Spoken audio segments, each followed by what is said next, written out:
Hey everybody, welcome in. Jesse Montano, Meghan Angley. We are not at the Guerilla Sports Studios. We are here at the Avs practice facility after an optional skate just wrapped up. We talked to Jared Bednar, so we'll get into some of that. But really, we're going to be going through last night's statement win in Minnesota, which, Meghan, a bunch of Minnesota Wild fans were quick to tell me it wasn't a statement win because the Wild played on a back-to-back. So they felt that game was coming. So don't worry, Minnesota Wild fans, you're still good. We're gonna break that down, and then hey, we are 3 days from Christmas. We're gonna maybe get into a little bit of where the Avs are at the Christmas break. Who knows? Anything could happen in this crazy world. We might get up from this pod and just go see Santa Claus. Who knows? Meghan and I are just notoriously unpredictable like that. Before we get started, guys, I do want to start by reminding you about our good friends over at RefiJet. Did you know that you could refinance your auto loan? Well, with RefiJet, you could save around $150 every single month, all with just a soft credit pull and zero hassle. It's right, lower payments, flexible terms, maybe even some cash back in your pocket from your car's equity. And who couldn't use some cash back right now? And you guys hear me say it all the time. The best way to support us and everything we're doing here at Guerilla Sports is to show some love to our partners. So head on over, refijet.com/sports. See if they can't help you out while you're helping us out. refijet.com/sports. Could not recommend them more highly. They are the faster, easier way to refinance.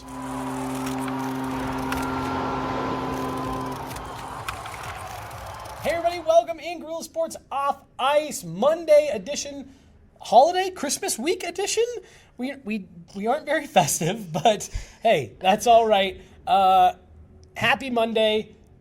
I don't even say good luck getting through the week because it's a short week, and then we head right into New Year's. We got the holiday break coming up. Meghan, how are you doing?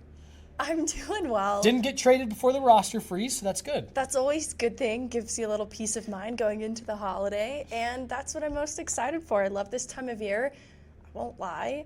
It snuck up on me quicker than I'd hoped. Like, I kind of like to revel in the holiday season for a little bit longer, but I'm just going to try to be more present then. So I've got a theory on this because everyone talks about, especially millennials, like, oh, it's not the same as when we were kids. Christmas doesn't feel the same. Here's my theory on it. And this is now me watching, like I got a couple nieces who are in school and stuff like that. When you're a kid, the entire month of December, from your point of view, everything's about Christmas. All the activities at school are Christmas themed.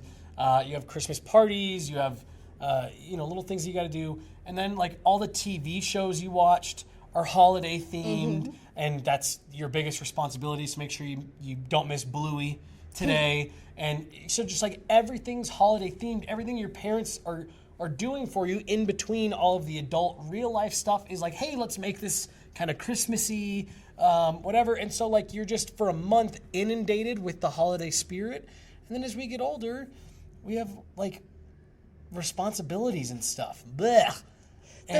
And it just takes away from it. The magic is what you make it, though, because wow, I love that. I've been conscious to this fact. It's true, and it also depends on how Christmas was modeled to you growing up. Was it made magical for you, and then do you reinforce that magic as an adult yourself? And so you kind of have to make that decision. So, I got the tree up December 1st, and make sure the lights are coming on every night. Added some other decorations around the apartment. Have made some festive recipes. I put on this YouTube video at night. It's like a fireplace and a really Christmassy looking lounge with crackling fire noises. You just have to really lean into it. And though I've done a decent job, I didn't go sledding. That was kind of on my bucket list. That's also not fully your fault. I'm really sad about that. Maybe that's what's a little bit of a bummer is it's going to be 60 degrees on Christmas. And 75 today, folks. I love it. It's beautiful weather, but I love snow at Christmas. See, if it was up to me, we'd get regular summer and then like spring weather pretty much year round, except for the equivalency of the NHL holiday break. 24th, 25th, 26th, I will take snow. The rest of the year, give me the sun. I would have liked a little more snow leading up to it, I think. And I think our concept of time as adults, too, it just goes so much quicker in the blink of an eye. So just a reminder to all of us to be present and grateful. Just a reminder of the never-ending, No, unescapable dread of life. No. Wake up. Enjoy the day. Enjoy the day. You said something a second ago about oh no, when you were saying like putting it on the TV and everything. Yesterday, as we were cleaning the house, stuff like that, I put on a Christmas playlist. So the house, it was Christmas music all in the house yesterday. Yes. Again, just trying to festive up a normal, mundane cleaning activity. No, I love it. I've been listening to Christmas music since October, which is embarrassing for me. And I made my family do Christmas karaoke where we could only sing Christmas music. And let me out you here a little bit, even though I think we've discussed it on shows in the past. That's what your family does on Christmas, right? Is karaoke? Yeah, we introduced a new tradition where we gift a song that we think another person would sing, perform really well. We actually haven't discussed it this year, but I'm sure I'll spring it on people at the last minute. Is it truly a song that we think you do well, or is it like it would be hilarious to see Dad sing My Humps? Since we've only done it 1 year, it was genuinely a song we thought they would do well. I think that's better. I think because it's going to be last minute, we might get a little silly. Okay, well. My humps. Yeah. This has been requested by Jesse Montano. Yeah, seriously. Michael. Yeah, so guess you got to do it. Don't want to let the crowd down. Yeah, someone's expecting this. Well, awesome. I'm with you, and I know we're gonna, we spent a few minutes here talking about Christmas stuff, but hey, this is also us. Like, this is me trying to shoehorn some Christmas spirit into the pod, right? Yeah. It's our best Christmas time. Do you have a favorite Christmas song? I love them all. Yeah, I'm with you. Yeah, I had this book of Christmas carols growing up, and so I love the classics, right? Mariah Carey, All I Want for Christmas Is You. But I also really love the biblical Christmas songs, so like Away in a Manger. I think it's just a beautiful song. Silent Night, basically every version of it. Oh! We're going to get copyrighted. No, I'm with you. I actually like, this is no longer a hockey pod apparently. I actually like the old 50s, 60s renditions of a lot of the Christmas songs. Like, I don't care for Katy Perry redid this entire, and I just picked Katy Perry's name out of a hat. Yeah. Who's the other one that just came out? It was Pharrell. As I was searching through some, it's I don't want to hear your take on Rudolph the Red-Nosed Reindeer. And so I'm definitely a more classical Christmas music. I do like the OGs. So I do like Michael Bublé. I feel like that's modern-ish versions of some Christmas songs, but I think he did them very well. And then the OGs for a lot of the others. Totally. And I'm just double checking here, so I'm getting it right. Ooh, I'm definitely spelling it wrong. And there's no service in here as I'm trying to do this on the fly. Great podcasting. There have been some modern takes I've liked, though. I'm trying to think. Oh, so Ariana Grande made some Christmas music uniquely. Oh, interesting. Okay. And I like some of them. I like it when someone can introduce a song that gets added to the Christmas rotation, because now you've got this unique standalone modern song. Completely. And when I was looking up there... J. Beebs, Mistletoe. Okay, yes. I'll allow it for sure right there. It is the final night of Hanukkah, so happy Hanukkah out there. Yes. To all of our friends who celebrate that, and just whatever you're celebrating or not celebrating this month, this week, we hope you're staying safe, staying happy, staying healthy, all that good stuff. It is just a good time of year to reflect on all that. And then you and I were even saying last week, there's nothing that changes from December 31st to January 1st. Right. But it's a natural turning of a page that the universe does for you, clean slate, and we just hope that everyone is indulging and enjoying on all of that and spending time with the people you care about. Yeah. But final night of Hanukkah, tomorrow's Christmas Eve, a lot going on. Yeah. If you need a clean slate, embrace that for the new year, right? If things have been a little bit difficult, start trying to use this momentum of the new year for something different. Take advantage of the fact that, like I said, the universe gives you a clean slate to implement it for yourself. Well, Megan, let's get into a little bit of hockey here, I guess. we're gonna start by talking Avs Jets from the tail end of last week, Friday, right? Yeah. Thursday? It was Friday. Friday. Okay, I'm sorry. Yes, Friday. So we'll talk a little bit about that, and then we're going to talk about what happened with Minnesota and just kind of where the Avs are sitting right now. Did you notice Jonathan Taves? Outside of the time that he got turnstiled by Cale Makar? No. And that's not meant to just be like a crazy sideswipe at Jonathan Taves, but it was something that I was remembered partway through the game. Like, oh yeah, he's out here. No, I did not notice Jonathan Taves. What did you think of that one? Truthfully, Megan, I sent out a tweet right at the end of the second period when Winnipeg scored their shorthanded goal that I thought that game could have been 5-0 at a certain point, if not for Connor Hellebuck. I liked a lot of what the Avs did. I thought the power play continued to be problematic in that game. Right, to include the shorthanded goal, which just sort of punctuated the concern around it. But otherwise, I think that it was a good win, kind of given the circumstance of aspects of the game maybe slipping through their fingers at points. The getting the scoring then as early as they did in the first built up the support that they would need to sustain the rest of the way. And I know, the Parker Kelly, like you could point to that and say, depth scoring, that's huge. We were just talking in our pyramid about it is still a skill to get to the right places on the ice, to be able to redirect shots. And Parker Kelly kind of goes undetected. He does slip under the radar in what I think can be a really effective trait of his moving forward, too. Is it's a good thing if people continue to underestimate where Parker Kelly is on the ice and not really taking that into account. But then this is also where I point to the stellar play of Josh Manson lately. And it would be captured if we did our pyramid, in this next 10-game segment, just how good this last stretch has been for him.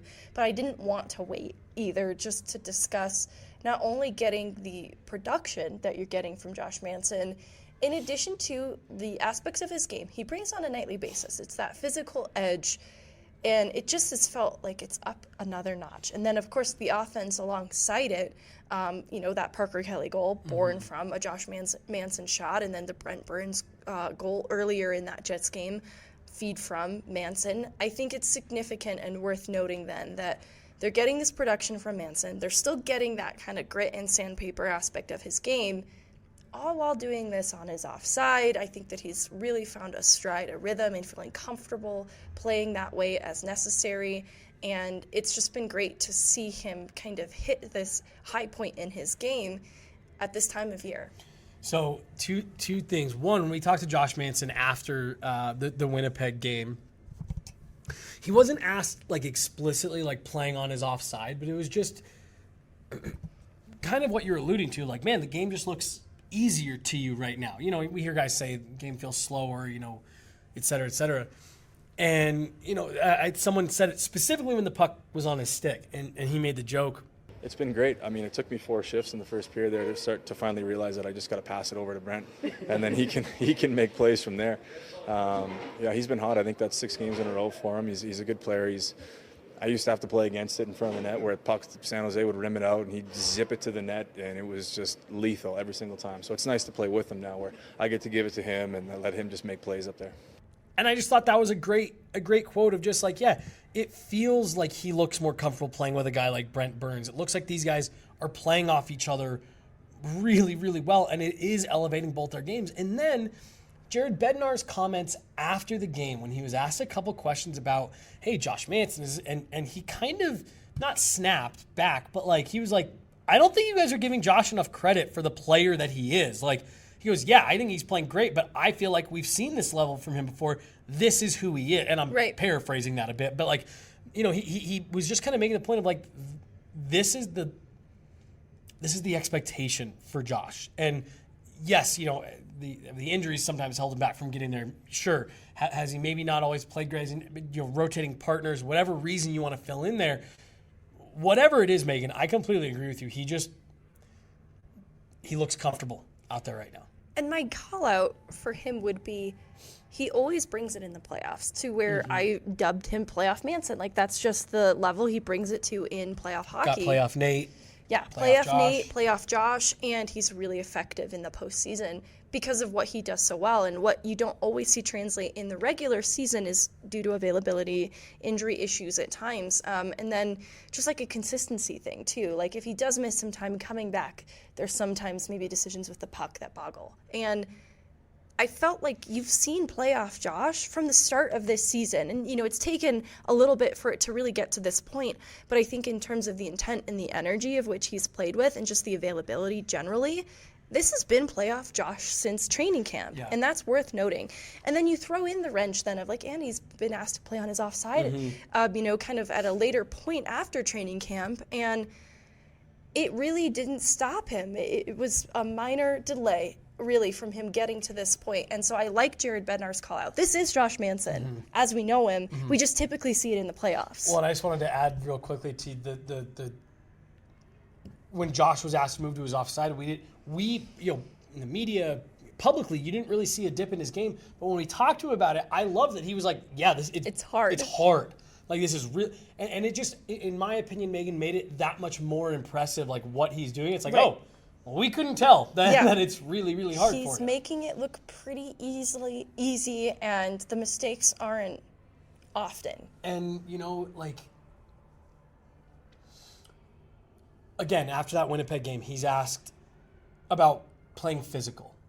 And I don't remember what the exact question, how it was phrased, but he essentially said, like, I don't think I can. No, I don't think if I knew how to do that, I just don't think I'd be as effective. I think when my game's kind of going, my feet are moving, and it's creating good gaps and finding me opportunities to get physical, and it's just part of my game. And I hear that comment, and I just sit there and think about, like, I wonder if the injuries and some of the other stuff that you mentioned there a second ago, like, has kept him from being able to play the way he likes to play, what we're seeing now, what he's willing to do in the playoffs, no matter how he's feeling. And if he's just, he's feeling good, he's got a partner he's comfortable with, the team is rolling, and, like, he's able to just, like, fill that role and play Josh Manson style hockey. He's not thinking about anything else. No, and I think Brent Burns is a perfect complement. And so I think a lot of that confidence and trust that if there is a stumble, Brent Burns has his back, is in part due to Brent Burns' experience and their similar playing styles. Because this is purely, speculation, but I would speculate that other partners in the past have required some other extra level of, thinking for Josh Manson, like whether it be playing with a smaller Gerard, like the worry of then needing to be the physical presence represented there, or a young and experienced player in Melinski.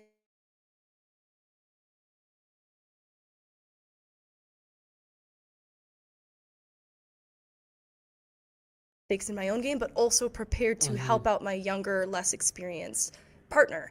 And so with Brent Burns, there isn't that added layer of needing to worry about what Brent Burns is doing on the ice, because there is a trust, a comfortability there in the experience that he brings. Yep, you don't have to be the big physical guy in front of the net because you're out there with Sam Girard, or again, which isn't a side swipe at Gerard or Melinski when they've been with Josh. That's just you put those types of pairings together because, like, we got a guy who can be strong in front of the net, we got him puck, whatever, and then again, you don't want to jinx Josh Manson, but, like, Megan, you and I know he was playing through injury last year, and that he wasn't, he didn't have his full complement of tools to be able to play that he wants to play.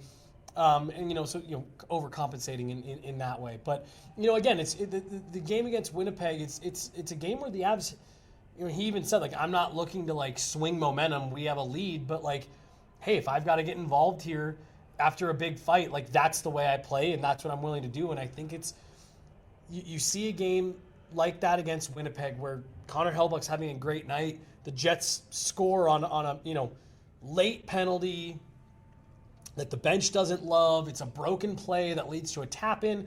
I mean, you could have really, kind of crumbled there.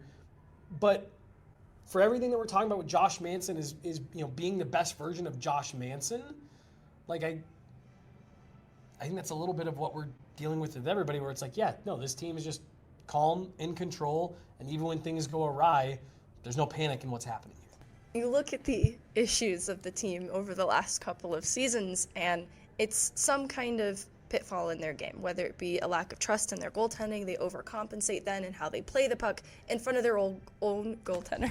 That's so good. That's so good. I'm actually not going to edit this out, and I'm just going to make a hilarious. I'm going to let everyone know. We had a little technical difficulty that stopped the recording, and Megan was like, "Oh, that's fine. I fumbled over old goaltender anyway." I was trying to say own. I don't know why I keep, and that's probably why I'm stumbling over old, because I'm not trying to say old. I don't know what's wrong with me. So when we were like, "Oh wait, well no worries, technical difficulty."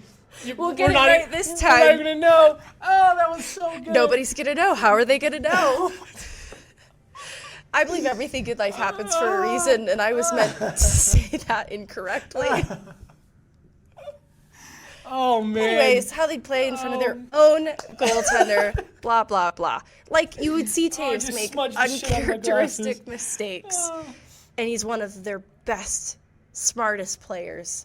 Yeah. It's little things like that.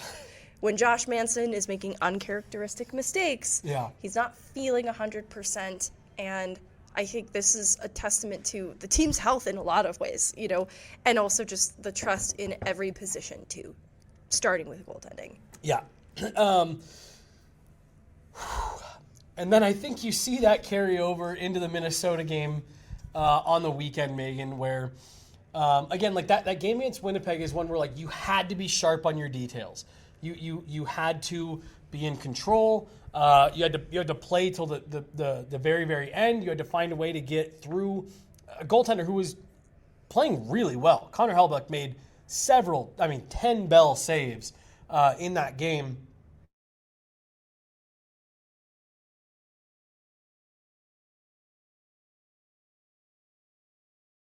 It's like, that was a game that in that Minnesota Wild locker room before was like, who cares that we played last night?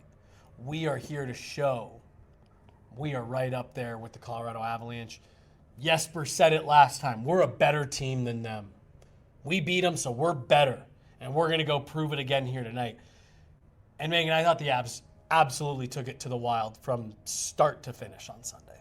Well, and I think their biggest push was in the first, from Minnesota, that is. And so I think that was hard for them to sustain, being on the second game in a back-to-back, and that's kind of how the rest of the game plays out, where Avs met them with really good intent from the drop of the puck, and it only got better.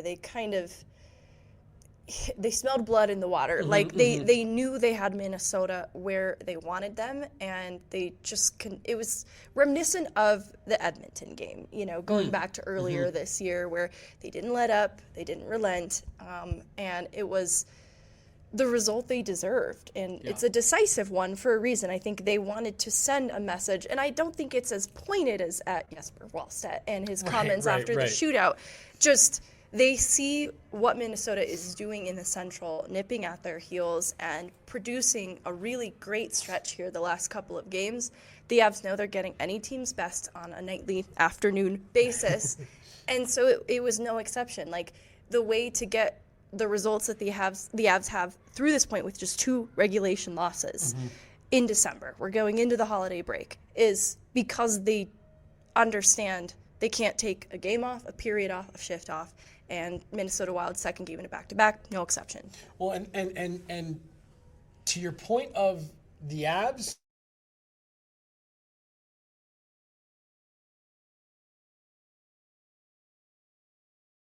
game from the Avs is because I think it was a statement that the Minnesota Wild want to use that game to make a statement. They just brought in Quinn Hughes. Jesper Wallstedt is this, an anomalous rookie goaltender who's getting shutouts every other night. And again, like, you could tell that there was the growing sentiment of, like, this team's coming, and they're coming for the Stars, and they're coming for the Avs, and and the Avs took that and were just like, we're still the team to beat. That's why I look at it as such a statement. But I want to go back to what you were saying about, like, the Avs matched that intensity. And Megan, what I'm starting to look at and recognize more and more and more with every passing game is that quality that the 2022 Avs had specifically in the playoffs where it was, I don't care what you guys do, Right. how you guys play, who's on your team. We can roll 4 lines that are going to make your life hell all night long. The Avs can roll their full bench for 50 minutes on most nights. And there's just not a lot of other teams that can say that. So again, you have a team like Minnesota, they're going to come out with the high compete, come out with the high intensity. But can you do that line for line for 60 minutes with this Avalanche team? And right now, to your point about where we're at and what the record says, I can't remember. I can never remember who said the quote. It was an NFL coach. You are what your record says you are. Well, the record that the Avs have says, yeah, we can play with 20 guys for a full game. Yeah, because at this point, 26-2-7, it's not just a stretch of 10 games where the Avs have had consistent results with scoring that, yes, you can look to the top of the lineup and expect to see them on the score sheet pretty regularly. But they've gotten the depth scoring where they've needed it. They've gotten the goaltending where they've needed it, and they're getting contributions from the back end. And it's bigger than just Makar Taves. And that's not new to this Avs team, but it's all happening pretty consistently that you can count on, all right, so the Avs maybe are struggling a little bit on the man advantage. The top guys are going to be good 5v5, right? You can count on that. And you come out of like that Chicago-Nashville back-to-back a couple weekends ago where the top guys weren't scoring, but they got the depth scoring. And so it's just been by committee, they can trust everybody on the team. And so it's a big night for special teams against Minnesota, which I think is significant. And just even inside the first period, the way the penalties get called, right? Like you don't love the Josh Manson interference on Kaprizov, and then Cale Makar draws a hooking penalty. I think the momentum switches after that.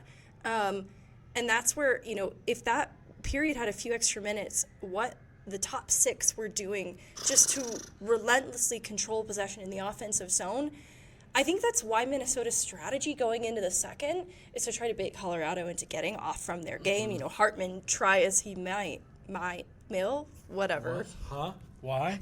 May? Try as he may. I just shouldn't be talking today. Maybe I'd be better if I was singing a Christmas carol. So for the rest of the show, I will sing the analysis.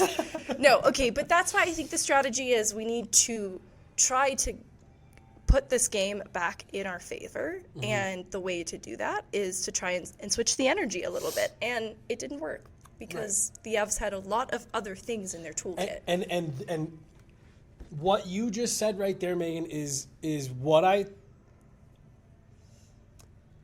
it's what I mean when I was talking a minute ago about like the way the 2022 Avs played was where it was just like, we don't care what you do. Hack, slash, trip people, get in guys' face, try to do stuff after the whistle, stretch the ice out, play a box. We don't care. We're going to do what we're going to do. And I tried to get Jared Bednar to give us a dig at Jesper Wallstedt today. And he was like, we don't care about that. I don't care what he has to say. I don't care what other people's opinions are. I care about what we're doing.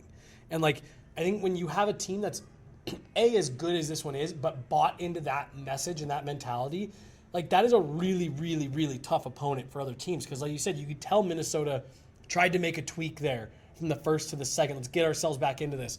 And the Avs just were not having it. And I did want to build on what you were saying about like you had a game a couple weeks ago where the top guys weren't going, but you had your depth contributing. I thought the top guys shined in that Minnesota Wild game. I thought that was that was who I thought the statement was from more than anything else. Yes. Was the top of the Avs lineup. Because, I mean, that was just from my perspective, like, yeah, you can't hang with us type of game. Well, if you think back to the loss in Minnesota, the shootout loss, I imagine that's where the top guys felt a little responsible for not being able to finish it out. And that's a tough thing to blame yourself for. But, it even felt like a huge revelation, Landeskog getting the tying goal. Because he had to fight for every inch of ice. And the whole Avs team, really, truly. And so I think this was sort of personal for the Stars of that way then on the Avs, to send that message of being the guys that you can turn to against good teams like the Minnesota Wild without even batting an eye. And I think that's why you get the results on the power play finally coming together, because I think that The biggest difference to me, which I'm sure we're going to talk about, so I don't want to jump ahead into the narrative around the power play, but the biggest difference to me... That's where we're going next, so just lead us right into it. Perfect. Yeah. It's one, around the top players, and it's their decisiveness. They are making instant decisions with their puck. They're not even thinking it. And so there is even a hardness in how they are passing to each other. It's almost as if they were passing angry. And so it's not just that they're finding one another, because they typically do, but they're forcing, in the past, the seam pass, it's got to be perfect and it's got to be finesse.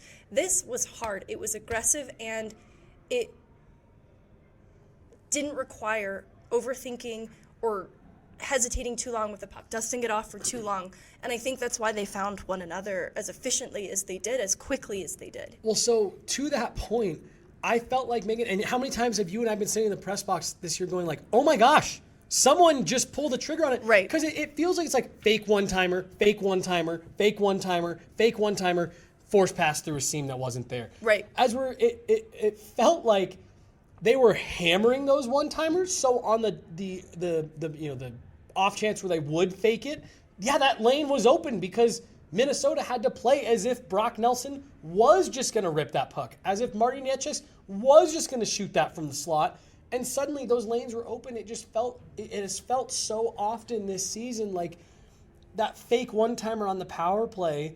It's like, I get what you're going for, but when you pull 7 fake one-timers in a row, it's probably pretty easy for a defender to be like, well, I'm going to put my stick in this lane because you're probably not going to shoot that puck. Right. And the other thing that I thought was night and day different was they were shooting those pucks and the puck retrieval, Meghan.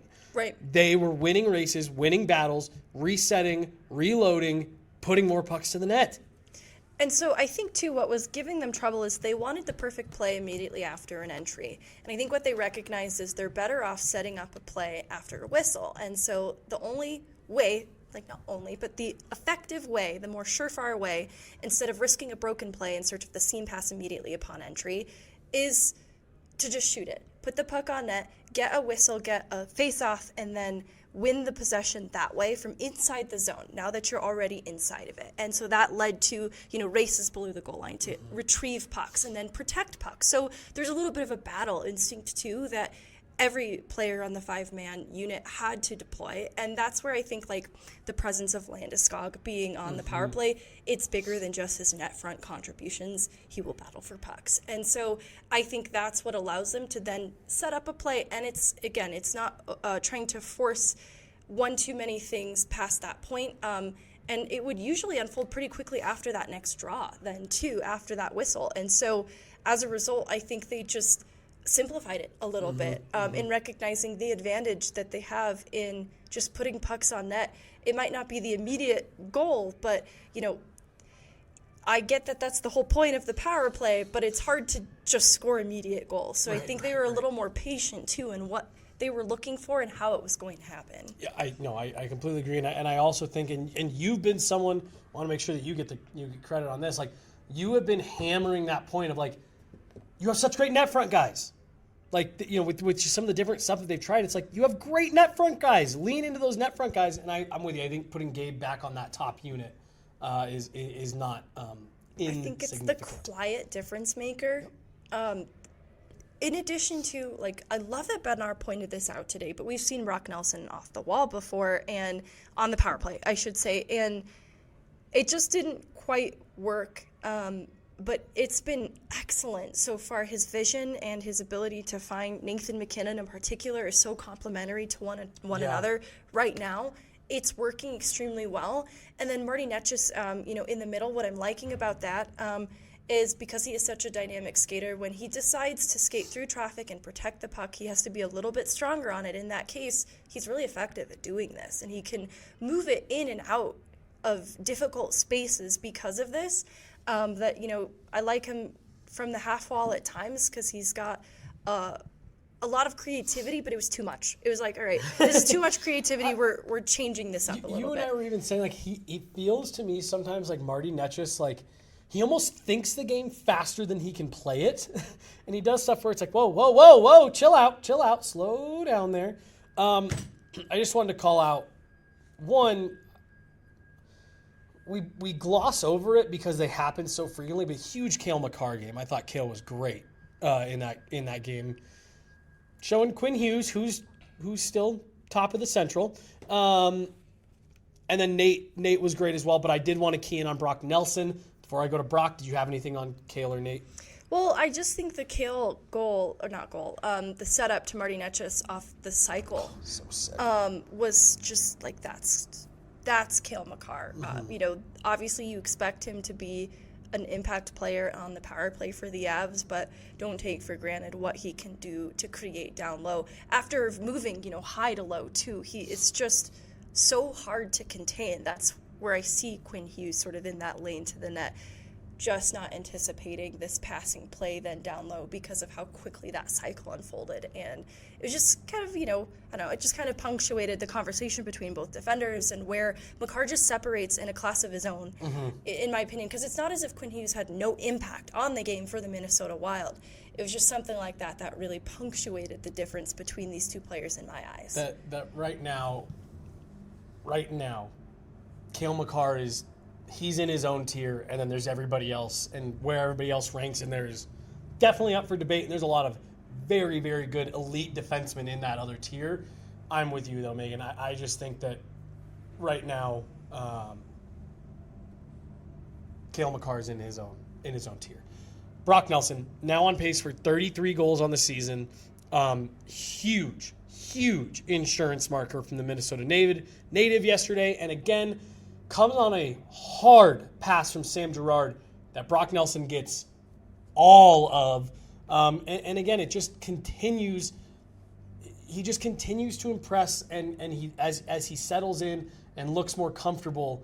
My goodness, all the question marks that people had about, is he capable of that kind of production? I don't know if he ends up getting to 30, 33 goals, Megan, but you see it, and there's no question now, and what this kind of, offensive production can look like from a guy like Brock Nelson. I was rewatching the goal. My goodness. He's so diverse. I think when the production wasn't translating for him, it was easy to start to panic about the 2C spot. But there are so many other facets of his game that are so good. That's why I think he is such an accomplished goal scorer in this league. He doesn't score them all the same way. And so he's had some room to explore with being a guy who drives to the net on a line with a guy in Nichushkin who will also do that. And so sometimes it's both of them coming at the crease in waves. And so he'll battle for rebounds, or he'll put himself in a place for a tip in. In this case, it's a one-timer with perfect shot selection. And so I think you've seen the skill. Finding open ice, too. Oh, absolutely. And it's born off of kind of a weird play that Val Nichushkin is opportunistic to jump on. And so that's where I love Val Nichushkin's game lately, too. I think if I were to look at his points, he's actually probably strung together consecutive points in games over this last stretch. But to me, it's quieter than it's being given credit for. What Val Nichushkin has been doing over this last stretch, I think, has really complemented Brock Nelson as well, because they just both seem highly engaged and hungry, and that's where the diversity in Brock Nelson's toolkit, I think, has not only rewarded him in the past, but we're finally getting to see the returns on it now as well, because this is a player, too, who does little things, right? Like little stick lifts, little things defensively, starting in his own end that will spring offensive opportunities that I've liked him a lot now, since the trade happened, but I think he's starting to get more credit for the other aspects of his game since it's showing up on a score sheet. 5-game point streak for Val. Just quietly, casually, right? Yep. We're not even talking about that because this team is doing so well. 7 points in those 5 games. And in talking about Josh Manson looking like Josh Manson, I think Val Nichushkin looks like Val Nichushkin right now. 10 points in 10 games since he's been back. So after a little bit of an underwhelming game or two. Yeah, at the start there. And again, it's more underwhelming because of what we've come to expect from Val. Okay, so looking ahead now, one more game before the actual pause. Roster freeze is in effect, which I got to just give a quick shout out to the NHL. I love that they not only have a break for the NHL, but that they actually put a roster freeze so these guys can't be traded on Christmas Eve and stuff like that. And I do have an appreciation for the fact that, you and I don't have to worry about going to the rink on Christmas Day, like folks who cover the Broncos or folks who cover the Nuggets have to this year. I personally, I just think there should at least be 1 or 2 dates a year that it's like, yep, we don't really touch that. It's about, because it's not, there's plenty of people that are like, Bo Nix makes however many millions of dollars, he can be away from his family. It's like, cool, but the person who's selling popcorn up and down the seats doesn't make that much money. The security doesn't make that much money. Media doesn't, it's just, I just think that that's something that should be left alone. But we're about to head into the break.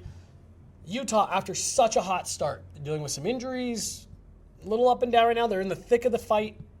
This maybe feels like the ultimate, hey, one last game before the break. Guys are heading home for a couple days. Maybe a team that would be easy to look past. Let's just get this one and go into the break.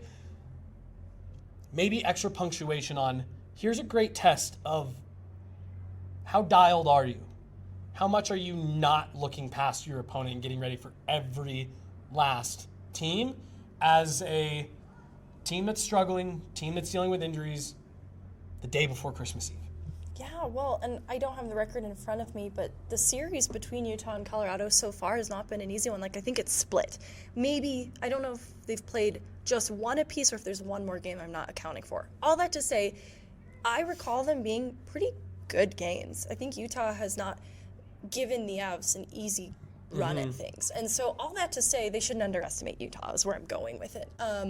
Just because in talking about the Avs getting every team's best, I think that's definitely a missive that the Utah Mammoth have taken to heart. And so I imagine they're getting up for this game against the Colorado Avalanche with that similar perspective of let's go into the break on a high note. They've had an interesting split 5-5-0 their last 10-game segment. They've dealt with some injury. They come in on the heels of, a win after some up and down results before. And so I think that they want to go in solidly on a win against the best team in the league right now.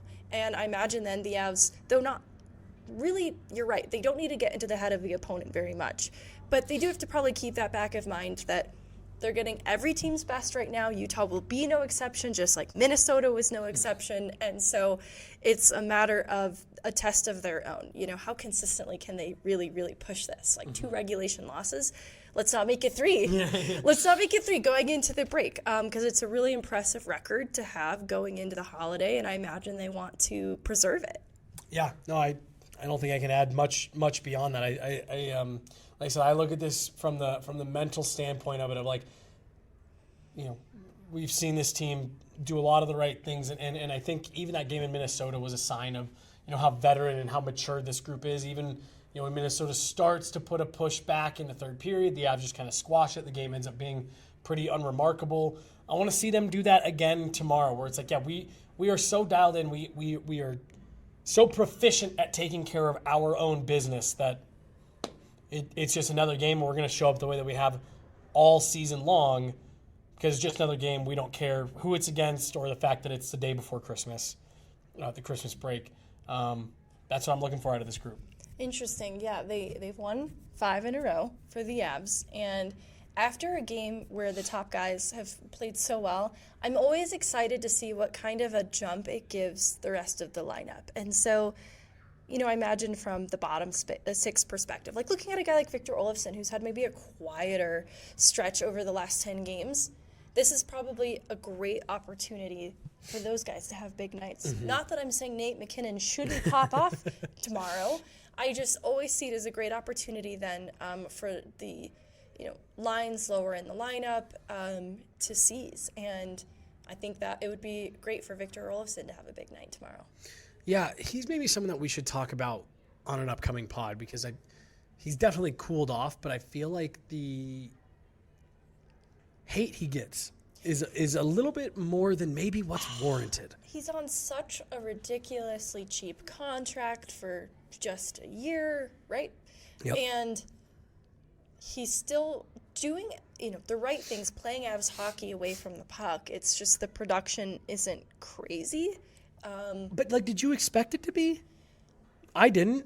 No, I actually had nerves around when he was projected for a top 6 role too, because I get that he's done that before, and he's been on Vegas's power play before this, and obviously played up in the lineup with Buffalo once upon a time. And so I think, in the early projections of what he could be in Colorado, I was nervous to immediately pencil him in the top 6. Not really any slight of him, but rather just the other options that exist. I don't know what he's done to beat them out of those jobs. And that's where I'm at is I think he's perfectly well cast in a third-line role, playing up as needed when injuries crop up because he does have the top 6 skill set, still there. But otherwise, when you're playing third line, your limits are just going to be a bit more limited, and it can be hard then to score a goal every shift. And that's where I do want to see him maybe take advantage of third line matchups, though, too, and be a threat from the third line out. That teams can't underestimate. That's sort of where I'm at with this current iteration of the fourth line too, is I think they're still doing all the right fourth line things. Parker Kelly getting the goal in the Jets game, it's good. And I kind of just want to see that continue to trend where bottom 6 scoring generally doesn't have to be third and fourth line all in one night. I just want to see that persist because I know how important it is come playoff time. And I think there's been a little bit of juggling, and this is where Gavin Brindley has a really big opportunity to make a case for him staying in the lineup full time. So in talking about storylines for tomorrow, that's another part of it. It's I want to see Olofsson get going, but I also want to see Gavin Brindley make a case for when guys get healthier, this is why he should be in the lineup. And I think he's done a decent job of scoring in limited minutes. It's compelling for sure, but you got to see it more consistently, right? And so that's where I want to see the third line be a little bit more of a threat, more of a scoring threat in particular. Victor Olofsson right now just playing at just over a half point per game pace. And again, not only the things that you mentioned, but they have signed him in August, late August, if not September. So again, for me, yes, you'd like to see a little bit more out of him, but trending for close to 20 goals, more than 40 points, again, is 1 year, 1575.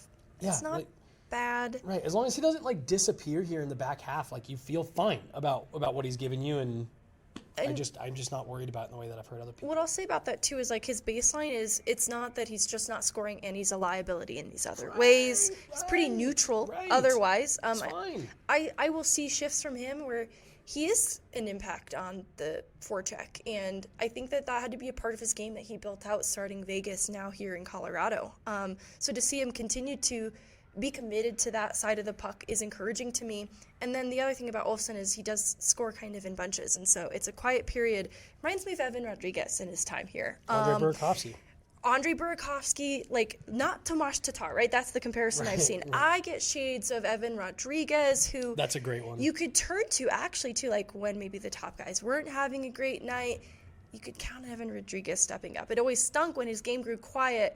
You just kind of notice, even if you were still getting scoring elsewhere. Anyways, all that to say...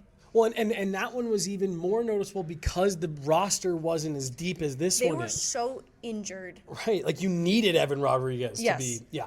Because I still think very highly of Evan Rodriguez. That's just why it didn't quite work out, is that the timing wasn't great for what was needed of him and when it was needed. One of my favorite guys I've ever covered. The nicest guy. Great guy. So I bring him up as a more positive comparison to what his impact could be with the Avs. Instead of the Tomas Tatar, may I redirect you to more of an Evan Rodriguez experience where, great. 1 year, 1575, that's a great experience to be having then with Victor Olofsson.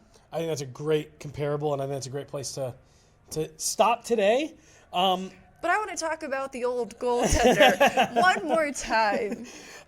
Full disclosure, Megan and I were talking just before we went live. We aren't 100% certain what we haven't. There's another pod coming your way this week.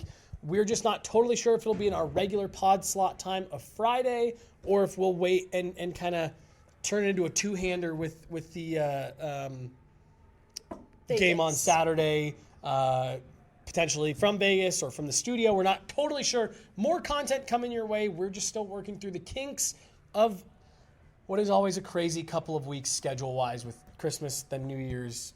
No one really knows what's going on. But it's fun. But it's fun. So we're going to get out of here for today. She's Megan. I'm Jesse. Thank you guys so much for watching. If there's a game tomorrow, so you will be hearing from us. Yeah. But if for any reason you don't, I know I'm speaking for Megan and everyone at Guerilla Sports. Wish you guys a very Merry Christmas, very happy holiday season, happy Hanukkah. Tonight, final night of Hanukkah. And we just can't this is the third year that I've done this for Guerilla, and I still can't find the right words for what it means to me and to all of us that you guys would show your support to us. Megan and I met a few years ago just like wanting to talk some Avs. Yeah. And so What an unlikely crew. What an unlikely crew. And, it's not easy every day. There's days where it's really frustrating. There's days where it's hard. There's days where, we get upset with other people, upset with ourselves. But, at the end of the day, we are really lucky to be able to do this job and to have you all listening to it. So I know it means the world to me. That's one of the greatest gifts I can give is that that I can get people supporting us and showing some love to us. So I don't know if you have anything you want to add to that. I don't want to dominate, but I just know it means the world to us. No, that's a good message. Good message. Thank you all. Happy holidays to you, everyone you love, and we hope that you're spending time with all those folks this time of year. From everyone at Guerilla Sports, thank you so much. We'll talk to you guys soon. Bye. Bye.